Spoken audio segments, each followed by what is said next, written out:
Hi, I'm Mina. And I'm Yules. Thanks for tuning in to Artificially Informed.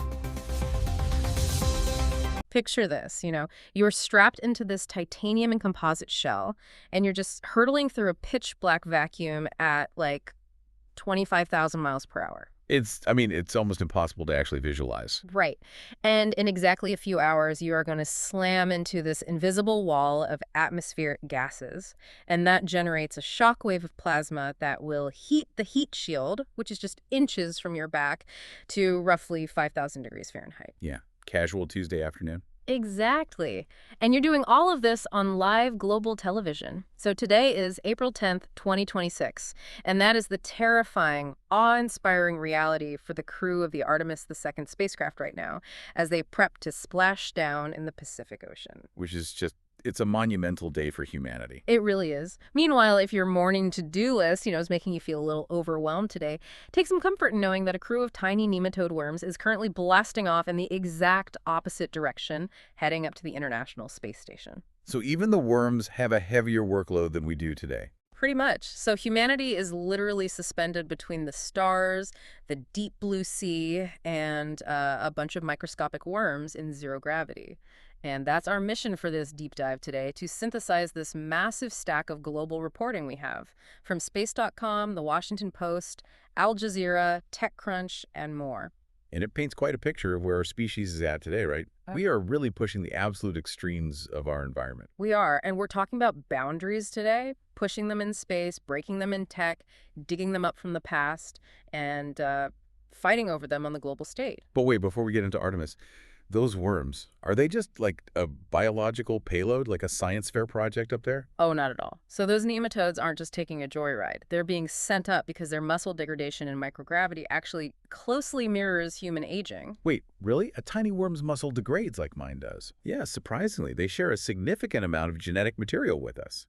So by studying how a microscopic worm loses muscle mass in space, we might figure out how to stop it from happening to astronauts on a multi-year trip to Mars, or even to the elderly back here on Earth. Wow. Okay, so the microscopic connects directly to the macroscopic. Exactly. And that contrast between the tiny research heading up and the massive human endeavor coming down, it's basically the perfect encapsulation of today's news.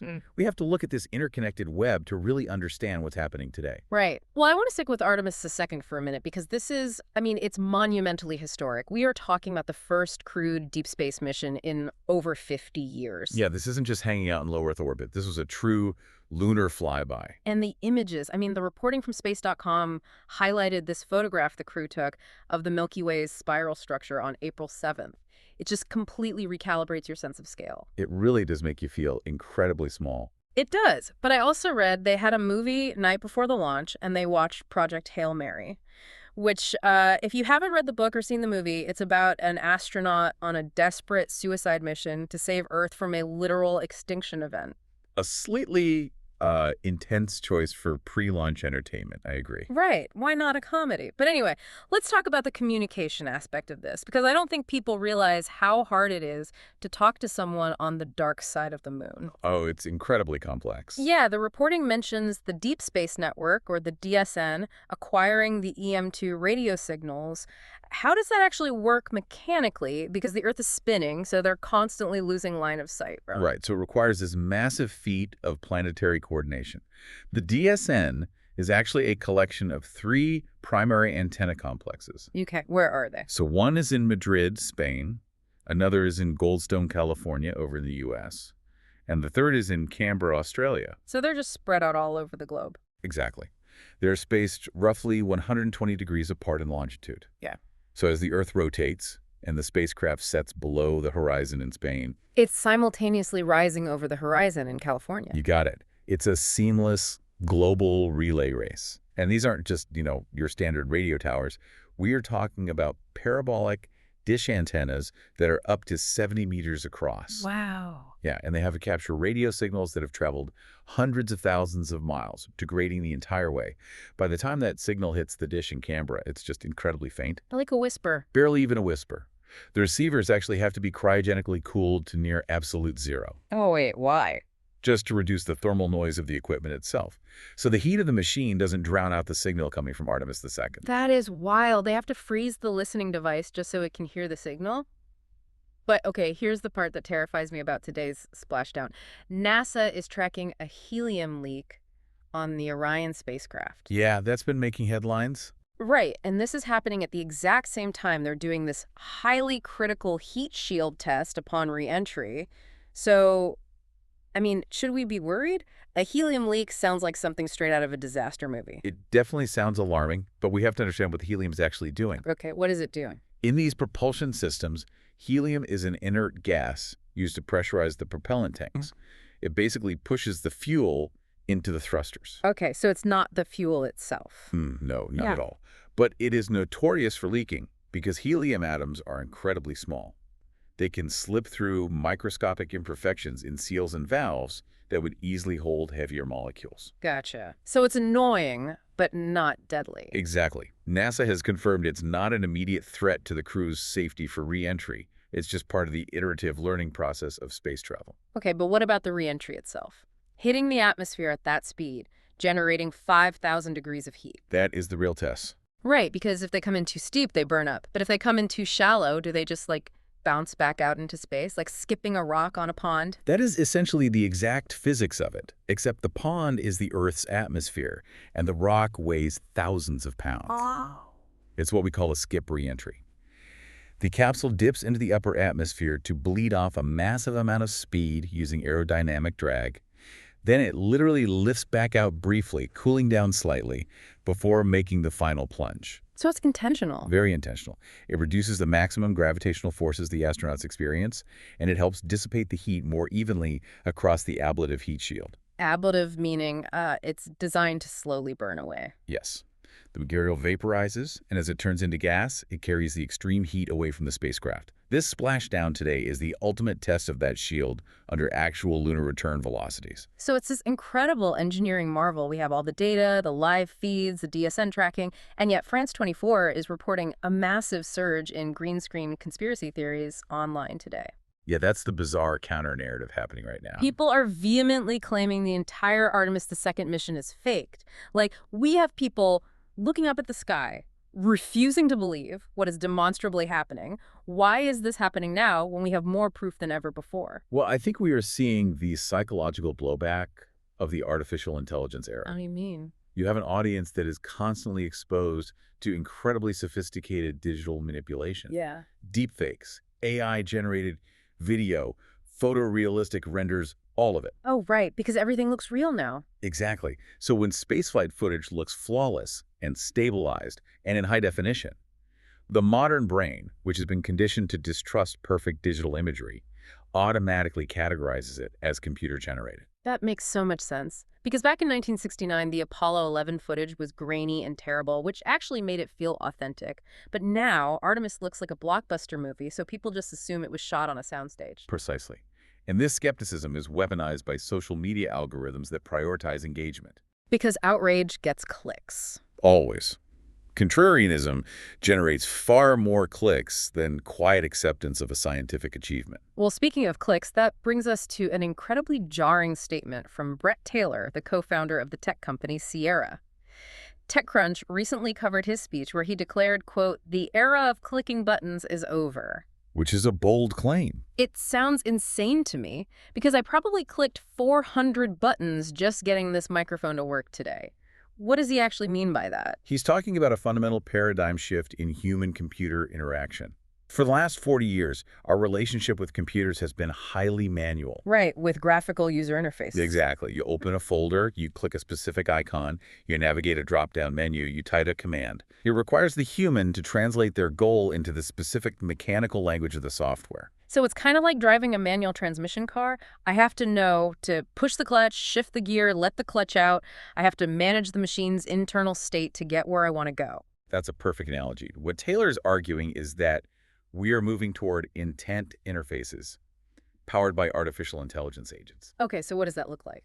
Instead of you driving the manual car, you are sitting in the back of a taxi with a highly capable chauffeur. You just state take me to the airport. Oh, I see. Or in the digital realm, you'd say, audit these 3 financial reports, find the discrepancies, and draft an email to the accounting department explaining the errors.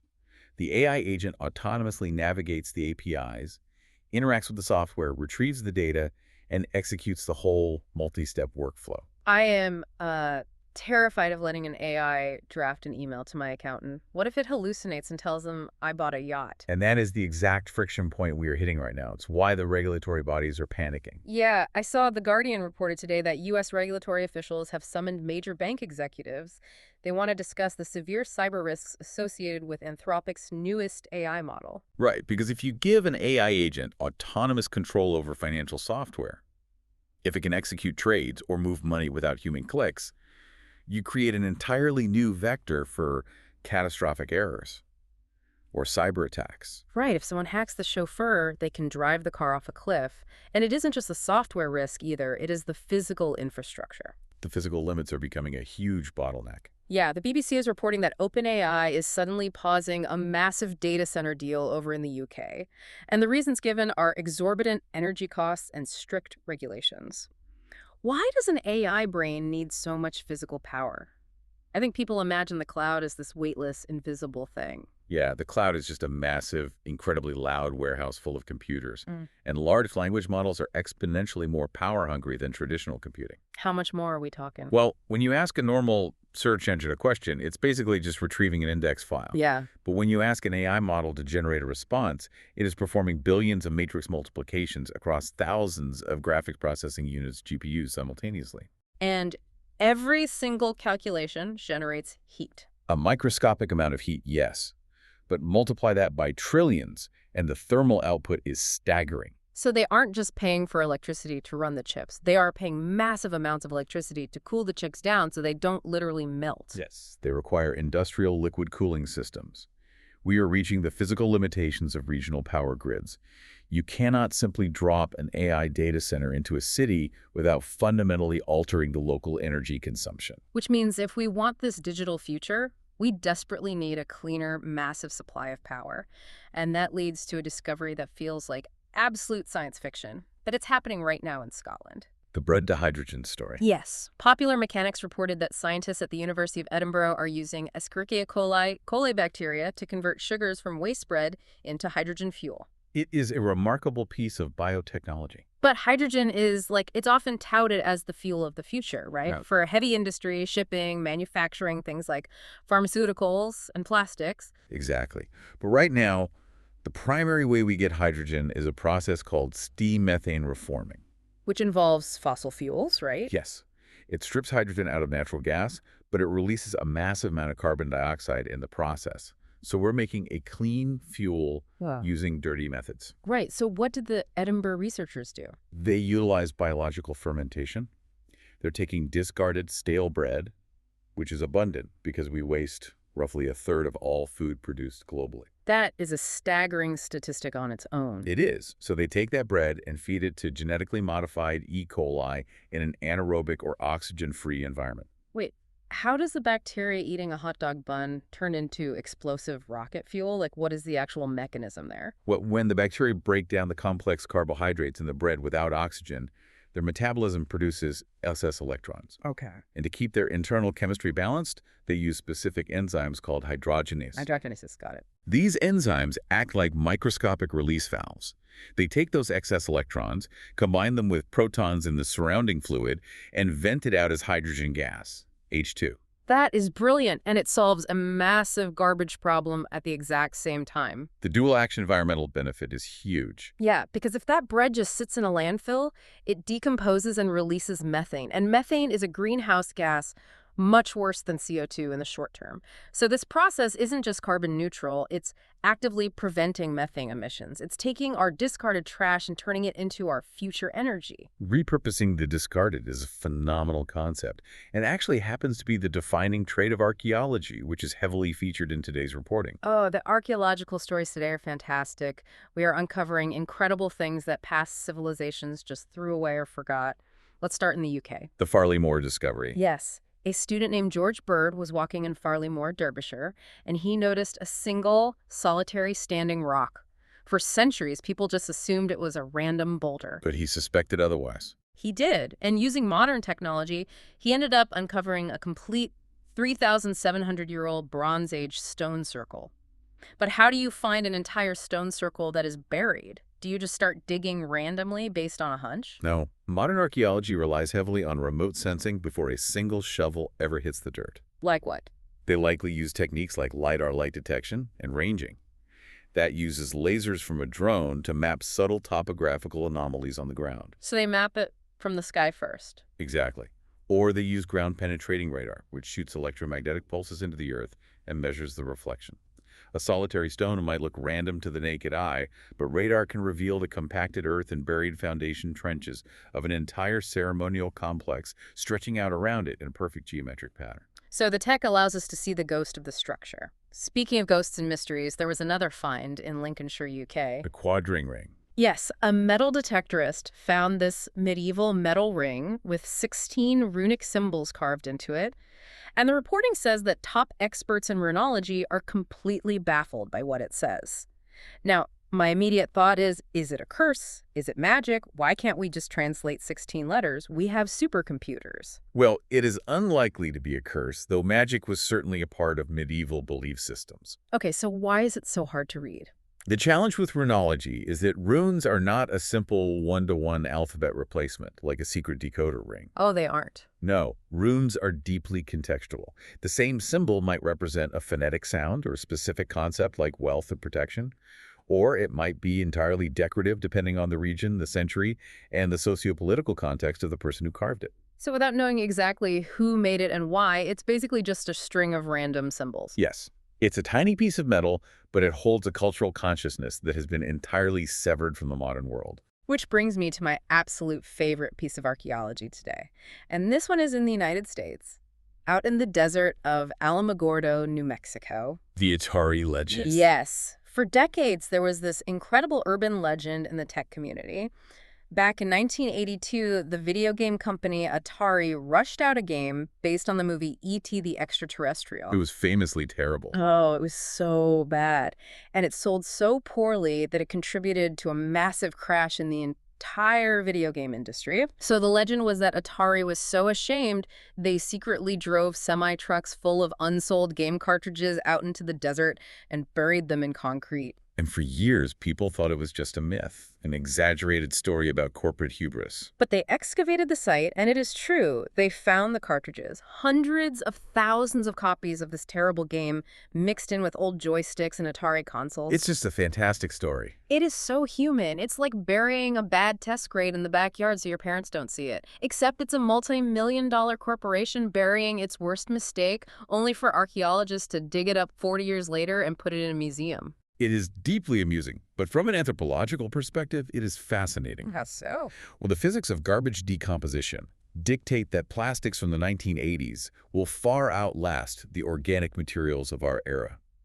Thousands of years from now, that layer of buried Atari cartridges will be a distinct geological stratum. Wow. To future archaeologists, that site will communicate the boom and bust cycle of late 20th century consumer electronics, just as clearly as the Bronze Age stone circle communicates early communal agricultural practices. We leave our fingerprints on the things we desperately try to throw away. That is profound.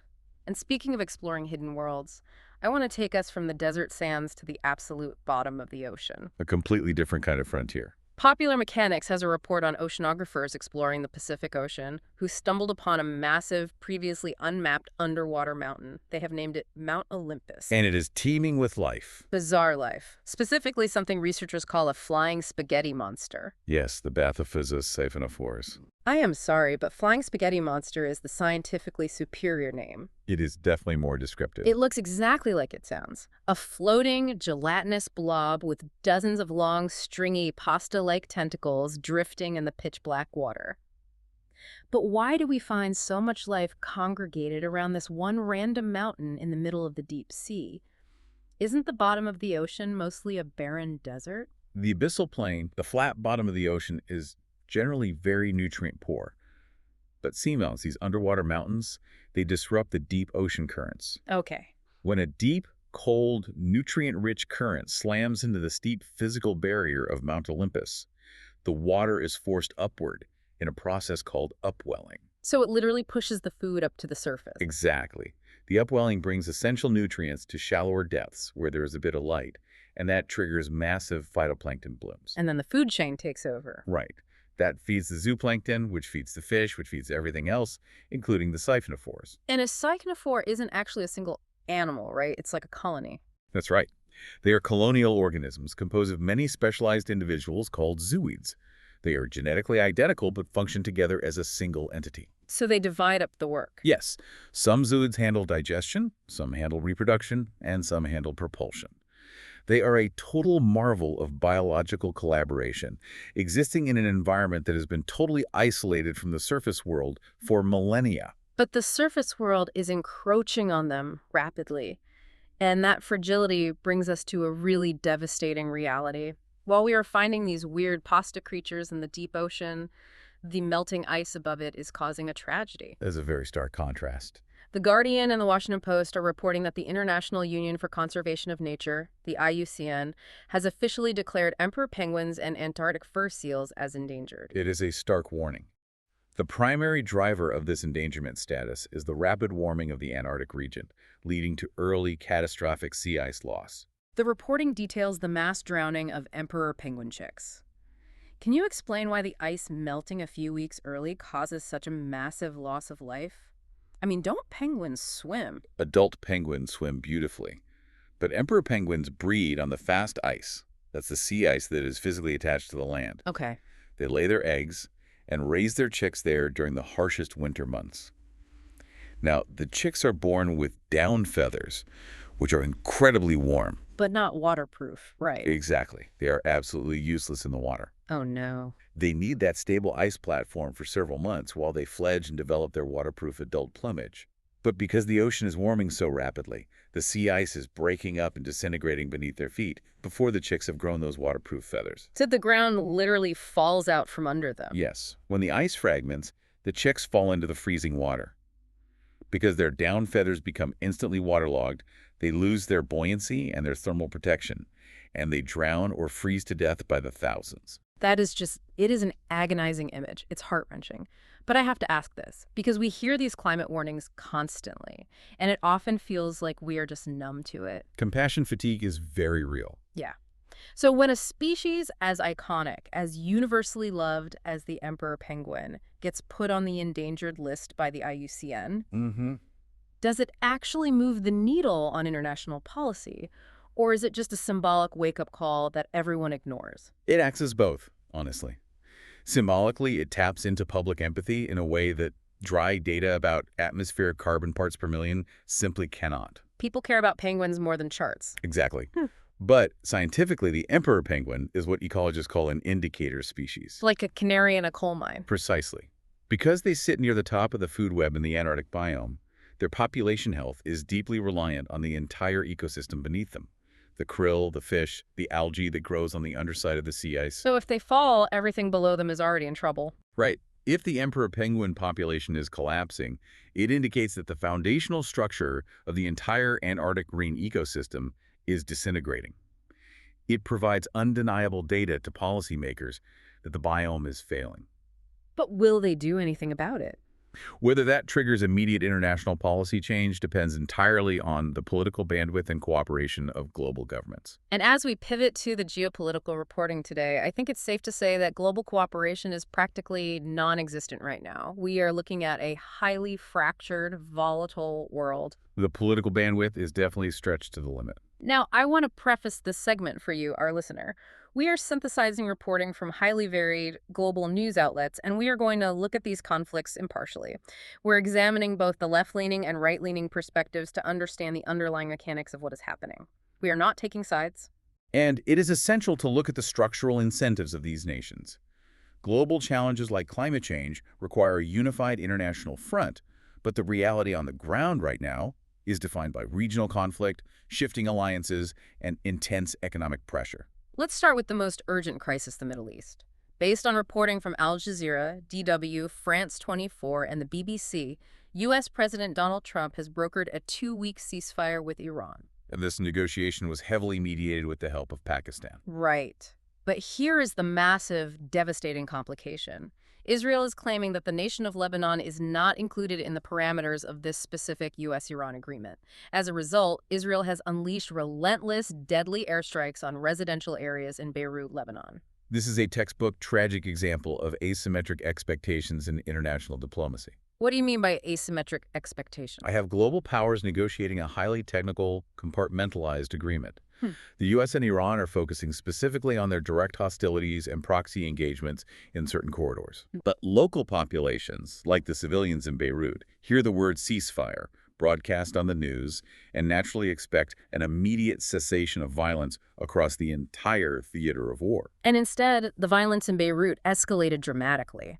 The Lebanese Health Ministry is currently reporting over 1,497 deaths since this specific phase of the conflict intensified. It is a devastating human toll. Now, you read the statements from left-leaning lawmakers and humanitarian organizations today, and they are furious. U.S. Democrats are heavily criticizing the administration, arguing that a ceasefire that doesn't protect civilians in Lebanon isn't a real ceasefire at all. That's the humanitarian perspective. Exactly. They're urging the White House to aggressively rein in Israeli Prime Minister Benjamin Netanyahu, warning that ignoring the airstrikes in Beirut will inevitably ignite the broader, uncontrollable regional war they are supposedly trying to prevent. On the other side, if you look at the right-leaning geopolitical strategy coming out of the administration, the argument is entirely structural and economically focused. Which involves VP J.D. Vance, right? Yes. Vice President J.D. Vance is currently in a heavily fortified Islamabad in Pakistan, trying to hold this fragile Iran truce together. From their perspective, the primary objective is the containment of the larger state actor Iran and the stabilization of the global economy. Which all centers around the Strait of Hormuz. Exactly. The Strait of Hormuz is a narrow waterway connecting the Persian Gulf to the open ocean. A massive percentage of the entire world's crude oil supply passes through that choke point. And it's practically shut down right now. Right now, due to the hostilities, shipping through the strait is at a near standstill. Iran's supreme leader, Mujtaba Khamenei, has issued threats of revenge and vowed to keep the strait closed. So what's the diplomatic counterargument to the left's concerns? The diplomatic view prioritizing the Iran truce argues that if you don't secure the strait first, the resulting global economic fallout, skyrocketing energy prices, massive inflation will destabilize the entire globe, ultimately causing wider suffering. But the economic fallout isn't just theoretical, you know? It's happening right now, and people are finding ways to exploit it. The prediction markets. Yes. I was stunned by this reporting from the Wall Street Journal and RT. The White House actually had to issue an internal memo warning federal staff against using insider knowledge to place bets on prediction markets regarding the outcome of the Iran war. And for those who might not know, prediction markets are essentially financial platforms where people can place wagers on the outcome of real-world events, from elections to, in this case, military conflicts. Right. And the data shows that right before President Trump publicly announced the ceasefire agreement, there was a massive, sudden surge. We are talking $760 million in oil futures trades. Somebody knew it was coming. Somebody definitely knew.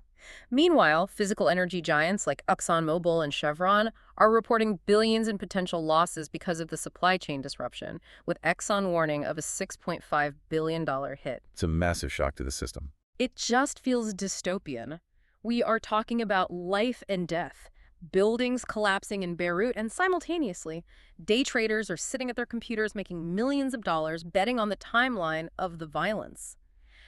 How does the financialization of conflict change the way a government operates during a crisis? It creates a dangerous secondary market for geopolitical instability. When massive sums of private capital are riding on the exact timing of a diplomatic announcement, the risk of intelligence leaks, insider trading, and deliberate manipulation skyrockets. So they aren't just fighting a war, they're fighting the market. Exactly. It adds a layer of intense financial pressure to an already volatile situation. Governments are no longer just managing the military and diplomatic realities. They're constantly fighting to manage the global market's reaction to every single statement they make. And while all of this focuses on the Middle East, the broader architecture of global alliances is quietly being dismantled and rebuilt. DWO reports that international development aid has dropped by 23%, hitting a decade low. That's a significant contraction. And a huge driver of that is the Trump administration cutting USAID funding by nearly 56.9%. As a result, Germany has suddenly become the top global donor for international development. This represents a massive shift in global soft power. Because aid isn't just charity. No, international aid is a mechanism for building diplomatic ties, securing trade routes, and projecting influence. When the United States pulls back from that space, it leaves a power vacuum. Other nations step in to fill it, and that fundamentally alters long-term global alliances. We are seeing those alliances tested heavily in Europe right now, too. In Hungary, there is a fierce electoral battle happening. Prime Minister Viktor Orban has been publicly endorsed by Donald Trump as a model for conservative nationalist governance. But the European Union is taking the opposite stance. Exactly. The EU is throwing its weight behind the opposition Tisza party. EU critics are openly accusing Orban of acting as Russia's Trojan horse inside the European Union, vetoing aid and disrupting unity. It's a proxy battle for the soul of European politics. And we see a similar ideological friction in Asia. In Taiwan, President Lai Ching-te is proposing a massive $40 billion military buildup to aggressively deter the threat of an invasion from Beijing, China. But simultaneously, the leader of Taiwan's main opposition party, the Kuomintang, or KMT, has traveled directly to Beijing to engage in peace talks and economic negotiations. It's a stark division in national strategy. It's incredible. You have a nation actively arming itself against an adversary, while its own political opposition is sitting across a table from that same adversary trying to make a deal. It's so fractured. And then look at Ukraine. The conscription issues. Yeah, their defense ministry is considering a complete rebranding of their conscription agencies, known as the TCKs, the Territorial Recruitment Centers. The TCKs have faced immense public backlash. As the war of attrition with Russia drags on, the demand for manpower has led to aggressive, sometimes forceful, street recruitment tactics by these centers. Right. Videos of civilians being pulled into vans have circulated widely, causing severe domestic unrest. Rebranding is an attempt to salvage public trust, but it really highlights the exhaustion of a nation enduring prolonged conflict. And finally, a bizarre spy story. The UK government is officially denying reports that Russian submarines sabotaged critical underwater communications cables off their coast. But in the very next breath, they admitted that they are tracking 3 Russian subs that are actively spying in British waters. It's a classic intelligence game of cat and mouse. So when you pull all these threats together, the Middle East, Hungary, Taiwan, Ukraine, the UK, what picture does this paint of the global order right now? It illustrates the end of the unipolar moment. For decades, the global order was largely defined by a single superpower, setting the architectural rules of international relations. And now? What we are seeing now is a rapid fracture into a multipolar world. Powers becoming highly regionalized, driven by competing ideological blocs that are constantly testing each other's boundaries, whether through military posturing, economic tariffs, or technological espionage. It's a lot. Honestly, reading through this daily reporting, it is overwhelming. It feels like every system is stressed to the breaking point. Which brings us to our final segment today, how we as a society cope with this level of high-stakes, constant anxiety. Coping mechanisms are vital right now. They really are. And sometimes coping just means demanding a little bit of fairness and accountability in our everyday lives. For example, the U.S. Justice Department, the DOJ, has officially opened an antitrust probe into the National Football League over their broadcasting deals. People are just frustrated with the fragmentation of media. Yeah, to follow a single sports team, a fan might need to subscribe to 3 or 4 different streaming platforms, plus a cable package. The DOJ is investigating whether the NFL's exclusive licensing deals constitute monopolistic behavior that actively harms the consumer. And staying in that same vein, StubHub is paying a $10 million settlement to the FTC, the Federal Trade Commission, over deceptive ticket pricing.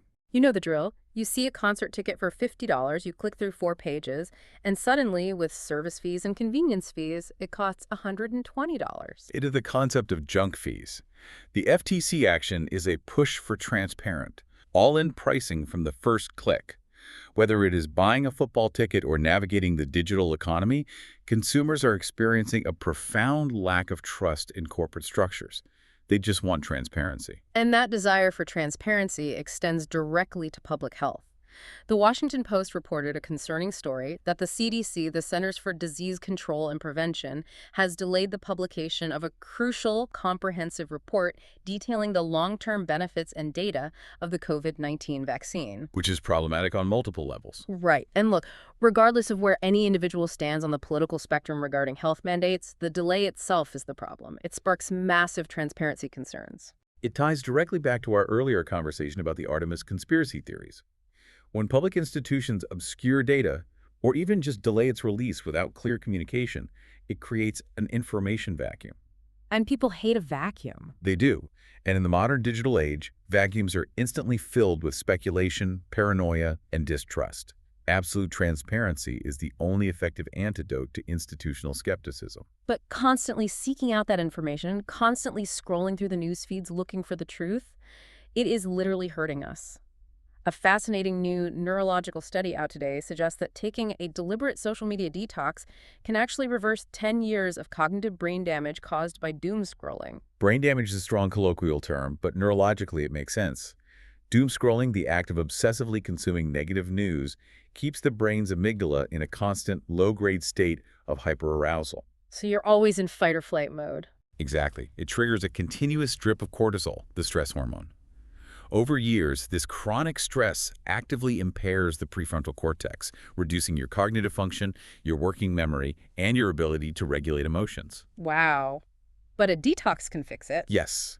By stepping away from the algorithmic feed, you allow those neural pathways to rest, reset, and literally heal. Well, as a public service to our listeners' prefrontal cortexes, I am going to happily pivot to the ultimate anti-doom scrolling event happening today, the 2026 Masters Tournament at Augusta National in Georgia, U.S. A welcome change of pace. It really is. It is sunny, the grass is unnaturally perfectly green, there are no cell phones allowed on the course, and Patrick Reed has taken an early lead in round one.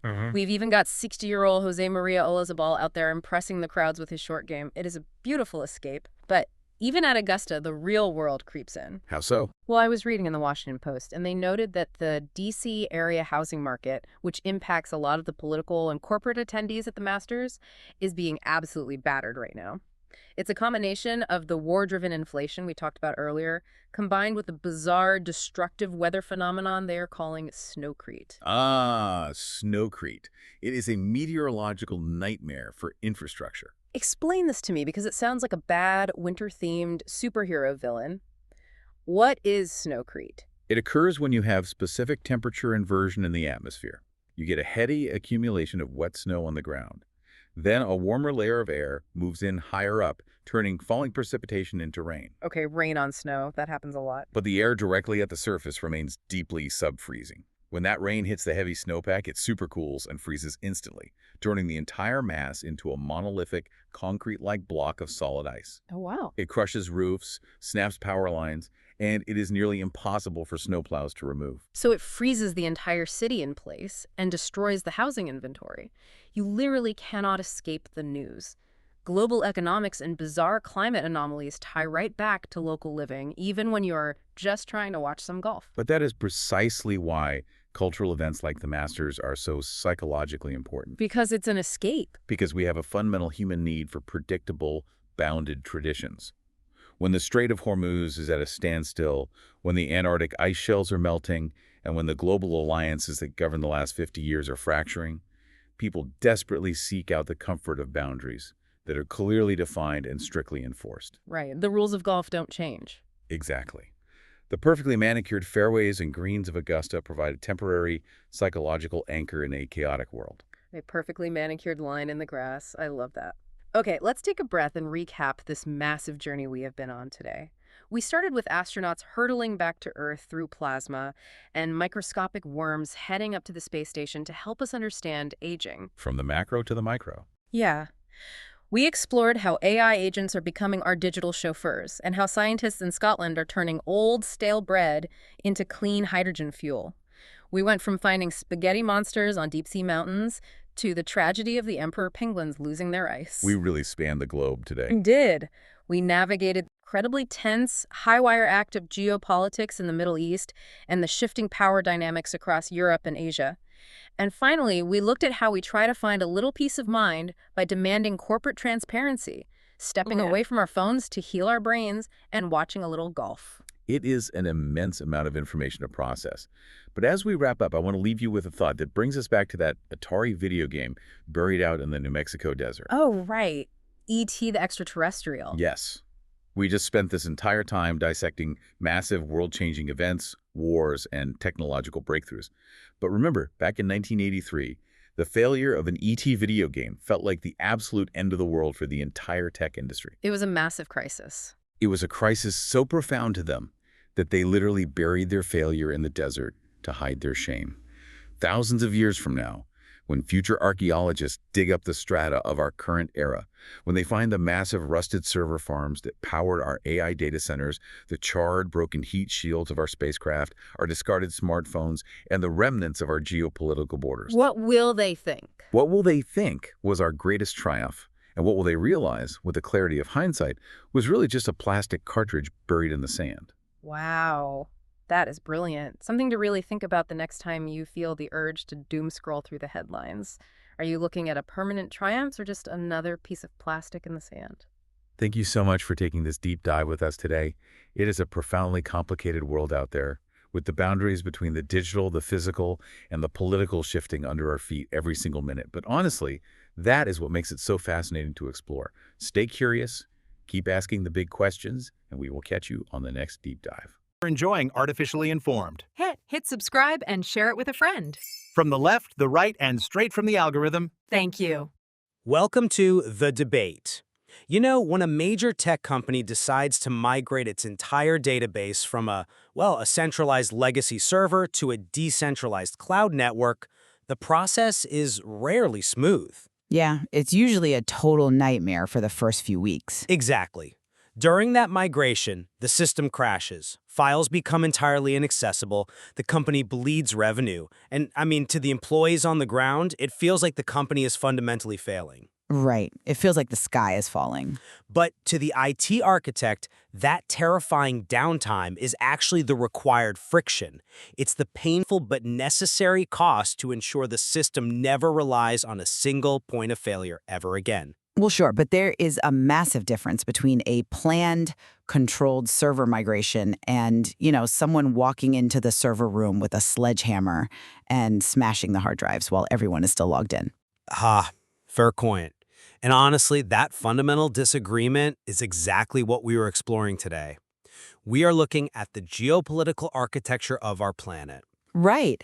As we observe compounding crises across the globe, from the fragile U.S.-Iran ceasefire and the military escalation in Lebanon to the Russia-Ukraine conflict and surging global inflation, we are faced with a really vital question. Yeah, the big question. Are we witnessing the dangerous collapse of the global economic and diplomatic order or the painful but necessary birth of a more resilient multipolar world? And we are drawing today's discussion directly from a very comprehensive collection of recent global intelligence and market reports. These outline the planetary landscape of April 2026. Yeah, we have to look at the facts on the ground. Exactly, because this is not theoretical modeling. This is happening right now across every continent. It is. And my position today is that the current geopolitical fragmentation and the economic shocks we are seeing in the source material are actually catalysts. They are forcing a necessary recalibration towards regional sovereignty and energy independence. And I will argue that the cascading failures in diplomacy and the resulting global economic contagion represent a systemic breakdown, one that threatens planetary stability and human welfare. So let's lay out the groundwork here. If we look at the post-Cold War unipolar system, that era of undisputed American hegemony, it was inherently fragile. Fragile how? Well, it relied on absolute bottlenecks, both economically and diplomatically. What we are seeing in these April 2026 intelligence reports is the emergence of localized diplomacy and regional problem solving. Right, but at what cost? We have Pakistan stepping up to host U.S.-Iran talks. We have Central European leaders pushing for pragmatic, localized energy policies rather than just waiting for dictates from Brussels. Nurturing regional powers to manage their own backyards is how we build a system that can actually survive the 21st century. I hear you, but when you look at the raw data from these reports, you do not see a controlled transition to regional sovereignty. You see an unmitigated descent into global anarchy. Anarchy is a strong word. But the human costs are staggering. Look, we have a complete maritime standstill in the Strait of Hormuz. The U.S. is dealing with a massive 3.3% consumer price index inflation spike in a single month. Yeah, the economic friction is real. Leverage evaporates to the point that allies openly defy you and adversaries threaten to shut down global trade routes, you aren't building a resilient multipolar world. You are watching the guardrails fall off the cliff. Okay, let's actually dig into that Middle East flashpoint, because the mechanics of international mediation are shifting here in ways that really demand our attention. They are definitely shifting. The intelligence reports detail U.S. Vice President J.D. Vance leading a delegation to Islamabad. He's alongside Donald Trump's special envoy Steve Witkoff and Jared Kushner, right? They are there to hold talks with Iran. Yeah, in Pakistan. Exactly. Think about the structural mechanic of that for a second. The United States is relying on Pakistan, a non-Western mediator, to facilitate dialogue with Tehran. Historically, the U.S. brought adversaries to Camp David or Geneva. Right, now they go to Islamabad. Yes, and that is a massive shift in how global diplomacy operates. And why are they in Islamabad? Because the unipolar umbrella has completely shredded.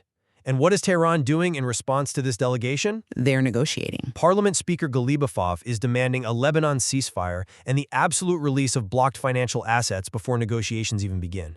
They are setting the table. Which is what nations do. But they are establishing preconditions that Washington is struggling to meet, precisely because Washington can no longer control its own allies in the region. Wait.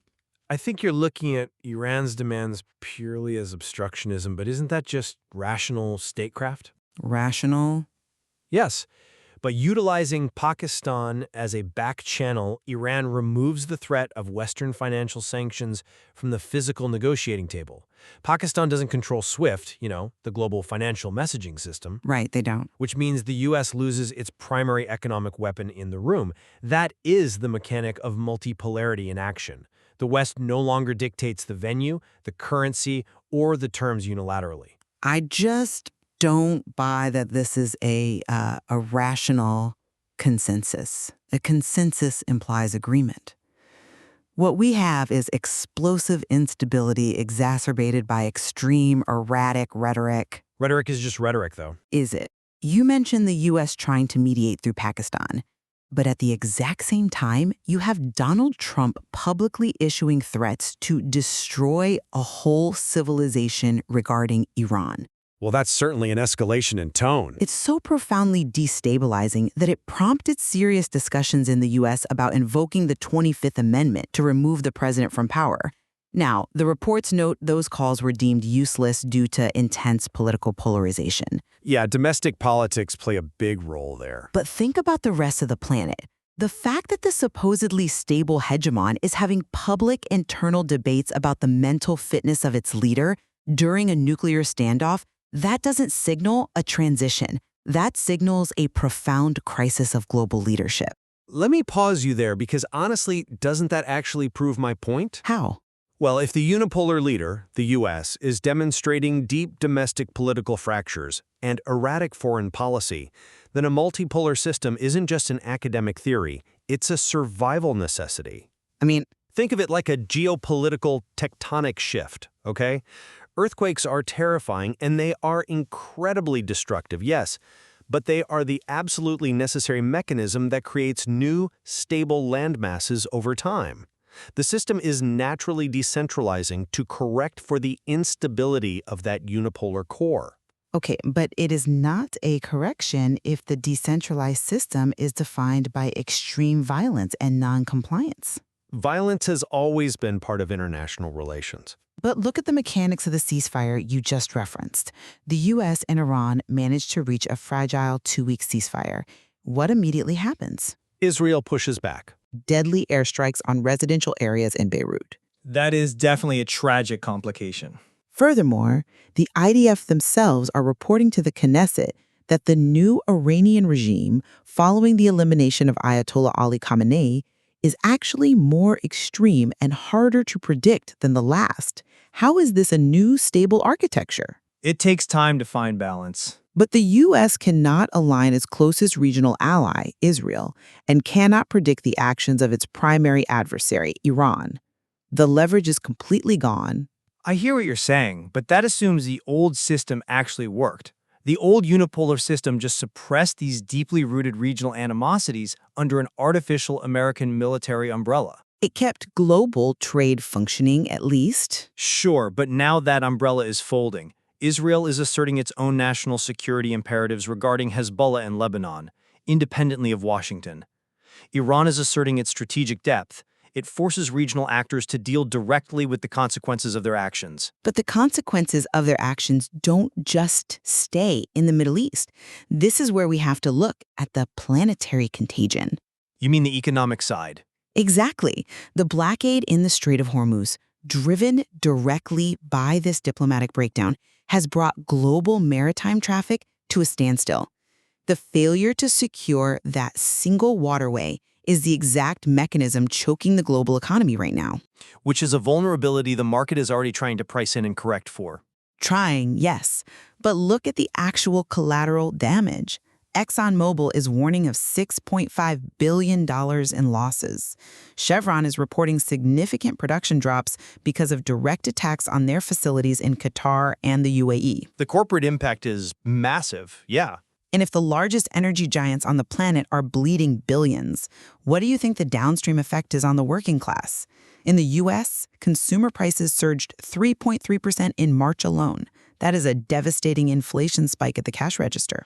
Look, if you're a listener paying $5 or $6 at the pump right now, hearing me call this a healthy recalibration of global sovereignty probably sounds incredibly tone-deaf. It really does. I completely acknowledge the economic friction. But we have to look at the underlying mechanism causing that pain. Why does a localized conflict in the Strait of Hormuz cause a 3.3% inflation spike in a grocery store in the U.S.? Because energy is the base of the economy. Because of decades of globalist dependency on fragile, concentrated supply chains. This pain is severe, but it is the exact catalyst forcing long overdue national resilience. Look at what's happening in Latin America. Look at Mexico. You mean President Claudia Sheinbaum threatening to ditch U.S. gas imports? Exactly. Mexico is facing surging energy prices as direct collateral damage from the U.S.-Israeli conflict with Iran. In response, Sheinbaum is advocating for the aggressive development of domestic fracking. To build energy independence. Right. They are actively decoupling from a volatile global market to protect their own citizens. We are seeing the same mechanic in Europe. The EU is facing an absolute reckoning over its rigid ideological energy bans regarding Russia. Which is causing massive internal strife. Central European leaders are now demanding pragmatic, localized energy policies because those blanket bans from Brussels are causing stagflation. This economic shock is the server migration we talked about.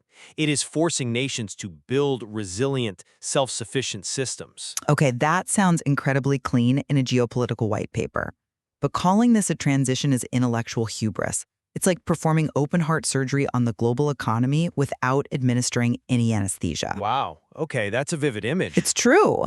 The intelligence reports are explicit about the violent social unrest this decoupling is causing. But social unrest is often the painful precursor to systemic reform. When systems break, people demand new ones. Tell that to the working class in Ireland.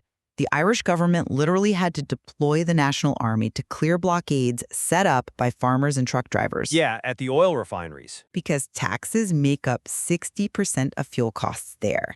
And when the global base price spikes because of the Middle East, the working class literally cannot afford to turn on their engines. They are suffocating. It's a severe squeeze, yes. Or look at Venezuela. Police are firing tear gas at pensioners and workers protesting in the streets of Caracas.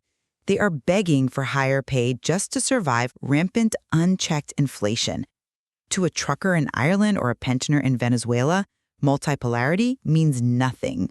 I'm not minimizing that suffering. It is real, and it is terrible. But I argue that it is a symptom of the disease of over-reliance on a hyper-connected, single point of failure global economy. But fracturing the economy doesn't fix it. The reason fuel prices in Ireland skyrocket when there's tension in the Strait of Hormuz is precisely because Europe failed to build regional energy resilience. The current crisis is a brutal wake-up call. Governments are realizing they cannot outsource their energy security to the Middle East. I completely disagree that this automatically leads to resilience.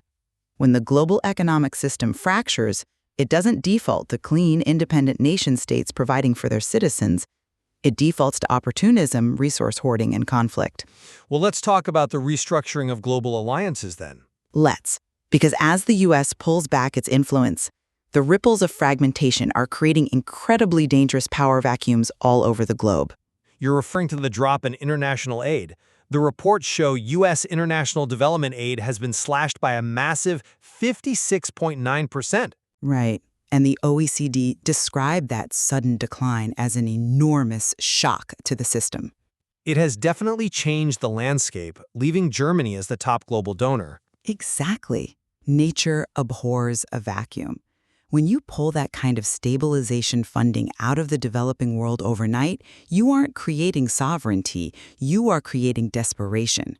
And desperate nations make volatile alliances. But let's look at the mechanics of foreign aid for a second. Soft power via international aid has historically been a tool to maintain unipolar dependency. The U.S. gives you money, you vote with the U.S. at the UN. So taking it away is a good thing? By slashing that aid, the U.S. is inadvertently forcing other nations, like Germany, to take proportionate responsibility for global stability. It distributes the burden. And more importantly, we see smaller nations asserting their own pragmatic foreign policies. You mean the fracturing we are seeing in the Caribbean? Yes, the rift in CARICOM, the Caribbean community, is a perfect example. Trinidad and Tobago is currently aligning closer with the U.S. and Venezuela for its own energy needs, clashing directly with the CARICOM Secretariat's traditional ideological rigidity. It's tearing the bloc apart. Prime Minister Prasad Basesar is basically asserting that the regional bloc is not a reliable partner for their immediate strategic interests. This isn't chaos. This is a healthy, pragmatic assertion of national sovereignty. We see this in Asia too. Look at Taiwan. Taiwan is internally split right now, which is highly dangerous given Beijing's posture. I wouldn't call it a dangerous split. I'd call it a sophisticated multipolar hedge. You have President Lai Ching-te pushing a massive $40 billion military buildup to physically deter Beijing. The hard power play. Right. But simultaneously, the KMT, the major opposition party in Taiwan, traveled to mainland China for a peace mission, meeting directly with Xi Jinping to explore economic ties. A meeting which Xi Jinping immediately used to promise total unity. He's actively undermining Taiwan's sovereign independence. But don't you see the brilliance of the mechanic there? It is a democratic society debating its survival strategy in real time. The ruling party prepares a hard military deterrent, while the opposition opens a vital diplomatic pressure valve with the adversary. It's a huge gamble. But even in the middle of a brutal war, we see this localized diplomacy working. Putin and Zelensky recently agreed to an Orthodox Easter truce. It shows that adversaries can find cultural mechanisms for de-escalation without needing Washington to broker the deal. Sure, but Especially while Russian envoy Kirill Dmitriev is simultaneously meeting with the Trump administration to discuss sanctions relief. The diplomacy is decentralizing. I hear your point on decentralization, but you are completely ignoring what happens in the shadows of this fragmented world. What do you mean? A fragmented world without a central enforcer actively invites covert warfare. When there are no clear global red lines, state actors push the boundaries of gray zone conflict. Look at the reports from the UK Defense Secretary regarding Russian submarine operations. The undersea cables? Yes, they are actively tracking Russian subs operating directly over UK undersea cables and pipelines in the Atlantic. But the UK officially stated there was no evidence of any actual damage to that infrastructure. The fact that there is no damage yet completely misses the point of gray zone warfare. The operations themselves are a test of boundaries. Nations test boundaries all the time. But in a unipolar world, the red lines are relatively clear and the consequences are known. In the fragmented world you are praising, a nation like Russia feels emboldened to run nuclear submarines over the critical communications infrastructure of a NATO ally just to see what happens. It's definitely provocative. If those undersea cables are actually severed, the economic contagion we just discussed, the inflation, the shipping halts, will look like a minor hiccup. The entire digital and financial economy would black out. You are vastly underestimating the opportunistic chaos that fills the void when the hegemon steps back. I am not underestimating the chaos. I am accurately pricing in the fundamental unsustainability of the previous architecture. Unsustainable for who? For the planet. The unipolar era of the last 30 years was a historical anomaly. We are simply returning to the historical norm of great power competition, regional spheres of influence, and localized deterrence. It requires friction to get there, but the destination is a more balanced globe. The problem is that the historical norm of human history is marked by devastating, perpetual regional wars. Well, let's summarize where we stand as we are coming to the end of our time today. My core philosophy is that the intense pain of the present is the unavoidable price of building a more localized, sovereign, and resilient global architecture. And the cost is massive. It is. The crises we are witnessing are friction costs. They are the growing pains forcing nations to decouple from fragile globalist dependencies and prioritize their own energy, economic, and diplomatic security. Multipolarity is the necessary foundation for true, decentralized future stability. And my core philosophy remains that abandoning international cooperation has unleashed unmanageable volatility that fundamentally harms the global population. That's a fair concern. The breakdown of diplomatic leverage isn't a transition, it is a contagion. When major powers can no longer enforce basic ceasefires, and when essential commodities become unaffordable for the working class, we are not moving toward a stable balance.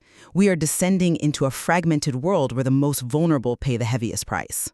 We certainly agree that the post-Cold War unipolar era is definitively over. There is no putting that genie back in the bottle. No, there isn't.